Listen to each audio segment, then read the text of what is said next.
ya lo decíamos, está ya en la mesa el señor Jesús Salazar. Él es presidente de la Sociedad Nacional de Industrias, a quien le agradecemos su presencia, porque si algo nos preocupa es recoger la voz de miran la gestión en adelante con esperanza para este sector. Bienvenido, gracias por estar hoy aquí. Gracias por la invitación, muy buenos días, feliz 28 a ustedes y a todos los que nos ven y escuchan. Como gremio, ¿cómo se han sentido en estos últimos 8 meses? A ver, justo los últimos 8 meses para la industria han sido meses en negativo, meses en caída, venimos cayendo constantemente y eso es una preocupación que nos tiene muy alarmado a todos los industriales. Y además, si a esto le sumamos la última data estadística que ha sacado el INEI sobre la economía, que tenemos en mayo una caída del PBI de menos 1.4%, cifra que no veíamos hace muchísimos años, desde el año 2008-2009, cuando hubo una crisis internacional. Entonces, estas son cifras que nos están diciendo que algo está pasando en nuestro país, en nuestra economía, y que deberíamos reactivarnos de forma inmediata, ¿no? Cuando hablamos de industriales, ¿de qué sectores específicos estamos hablando? ¿Cuáles son los que más han sufrido? Mire, a ver, son casi todos los sectores que se encuentran hoy en negativo. De enero a mayo en la industria manufacturera, la mayoría de los sectores están en caída constante. Los empresarios de Gamarra. Bueno, el sector confecciones es uno de los sectores que más golpeados están, tanto por demanda externa como por demanda interna también. Pero a ver, la manufactura primaria ha caído en mayo 30% y la manufactura no primaria ha caído poco más del 10%. Esto lo que nos quiere decir es que, y fundamentalmente, si lo asocio con los resultados de la encuesta de opinión pública que hacemos, opinión industrial, perdón, que hacemos en la Sociedad de Industria trimestralmente, el último realizado en el segundo trimestre, nos dicen que la mayoría de las industrias han caído fundamentalmente por temas de baja demanda, es decir, el consumo en el Perú ha caído muchísimo. Y claro, los números de la economía nos dan ese resultado también, ¿no? Entonces, hoy, en este mensaje, ¿va a ser un mensaje que se haya acercado al sector o va a ser un mensaje de cifras al aire sin haber escuchado las demandas de la sociedad? Este mensaje, especialmente este mensaje que nos encuentra un país dividido, polarizado y con números en la economía muy malas, lo que nos tendría que dar es recuperar la confianza para que el Perú vuelva a retomar el crecimiento. Para que los empleos vuelvan a nuestro país, se necesita generar inversión. Y para que se genere inversión, se necesita confianza. Se han reunido, el clima del Perú perdón, no lo permite aún. Perdón que lo interrumpa, pero la pregunta iba justamente a más allá de la expectativa de saber si hay algo real. Si algún ministerio se ha sentado con ustedes en una mesa de trabajo. Yo debo reconocer y honorar la verdad que hemos tenido muchas reuniones. Hemos reunido con el Ministerio de la Producción, el Ministerio de Comercio Exterior, el Ministerio de Economía, la propia Presidenta de la República, nos hemos reunido con el propio Primer Ministro. Y en todas estas reuniones nosotros no vamos a quejarnos, vamos a llevar propuestas. Y hemos llevado muchas propuestas. Yo diría que la fundamental y la principal es la de poder tener una visión de desarrollo de largo plazo. El Perú no la tiene. Nosotros creemos que la salida concreta para el desarrollo del Perú es a través de la manufactura. Todos los países que han llegado al primer mundo lo han hecho desarrollando su industria manufacturera. El Perú tiene que tener ese mismo camino. Entonces, nosotros estamos tras... Para que la gente lo entienda, cuando hablamos de industria manufacturera, ¿de qué estamos hablando? De que tenemos mano de obra de personas capacitadas que pueden fabricar cosas. Correcto, es transformar materias primas, ¿no es cierto? Entonces, el Perú tiene tradicionalmente sus exportaciones en materias primas. Lo que el Perú necesita es buscar valor agregado a esas materias primas. Eso es industria manufacturera. Tenemos industrias importantes en nuestro país, como textil y confecciones, pesca y acuicultura, industria del plástico, químicos, madera. Tenemos muchos sectores que deberíamos potenciar. Eso es importante, ¿no? Porque en más de una oportunidad hemos visto que, por ejemplo, personal capacitado se va a trabajar y a ganar 3 veces más en otro país porque es justamente lo que hace falta. Correcto. Si aplicamos, nosotros estamos presentando en 10 días un proyecto de ley de la nueva Ley General de Industrias de nuestro país, donde tengan 3 enfoques específicos, 3 enfoques estratégicos. Uno, enfoque sectorial.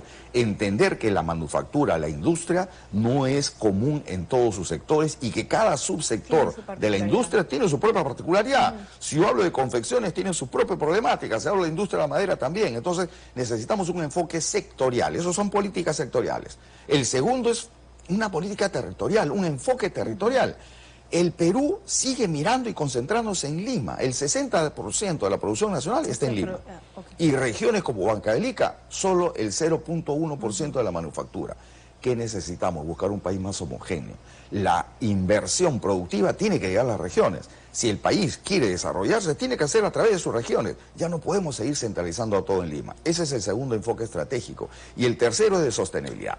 No puede haber industria ni ninguna otra actividad en nuestro país que no sea sostenible, que no vincule las 3 dimensiones de la sostenibilidad. Generar riqueza económica, generar riqueza social y generar riqueza ambiental. Ahora, en 10 días se va a presentar ese proyecto de ley y desde el Congreso de la República, ¿cuál ha sido también la acogida o apertura para ello? Tenemos muy buena aceptación, entendemos que este debe ser una ley aprobada por unanimidad, no vemos un solo grupo que no esté de acuerdo en desarrollar nuestro país a través de la manufactura. También tenemos el visto bueno del gobierno, la propia Presidenta de la República ha comentado que es una necesidad para el país industrializarse. Lo que queremos nosotros como industriales es definir la ruta de crecimiento de los próximos 50 años del Perú. Señor Salazar, ahora no lo tenemos. Permítanos unos momentos, tenemos que irnos con nuestro compañero. Regresamos a la mesa, está con nosotros el señor Jesús Salazar, hablando un poco de la expectativa para el sector, ¿no? Y con el anuncio de que en los próximos 10 días ustedes ya tienen un proyecto de ley que esperan pueda ser atendido. Correcto, y lo que se busca con esta iniciativa es encontrar realmente un camino de desarrollo productivo para nuestro país. La pobreza nos está ganando en el país, como ustedes saben, creció al 27,5%. Y con los resultados que hoy estamos teniendo como economía, lo más probable es que cerremos el año con solo un punto porcentual de PBI. Esto significa que la pobreza podría incrementarse hasta en un 30%. Esto es una situación que necesitamos medidas inmediatas, que esperemos que el día de hoy en el discurso se den. ¿Qué necesitamos y qué esperamos los industriales, los empresarios en general en el país? Que nos digan cuál es la ruta de crecimiento, que este gobierno nos diga cómo vamos a llegar al 2026, donde supuestamente va a haber una transferencia democrática. ¿Cuál es la situación en la que nos encontraremos en el 2026? ¿A dónde estamos caminando? Esa ruta de desarrollo es la que va a generar confianza para que las inversiones nuevamente regresen a nuestro país, ¿no? ¿Les preocupan las movilizaciones que, por cierto, hay que señalar, son legítimas, las personas tienen todo el derecho de manifestarse, pero sí hemos visto en determinadas regiones que ha habido un impacto, ¿no? Nos preocupa cuando estas movilizaciones y protestas se vuelven violentas, ¿no es cierto? Ya lo has dicho tú hace un ratito. Las movilizaciones son amparadas por la Constitución y todos tenemos derecho a salir y expresarnos. Lo que no podemos permitir es que estas se conviertan en violentas y por la violencia se paraliza el país y la economía, que por último pasan factura a ¿quiénes? A los más pobres. ¿Quiénes son los más afectados con las paralizaciones? Además de todos los números negativos que da la economía, son justamente los más pobres.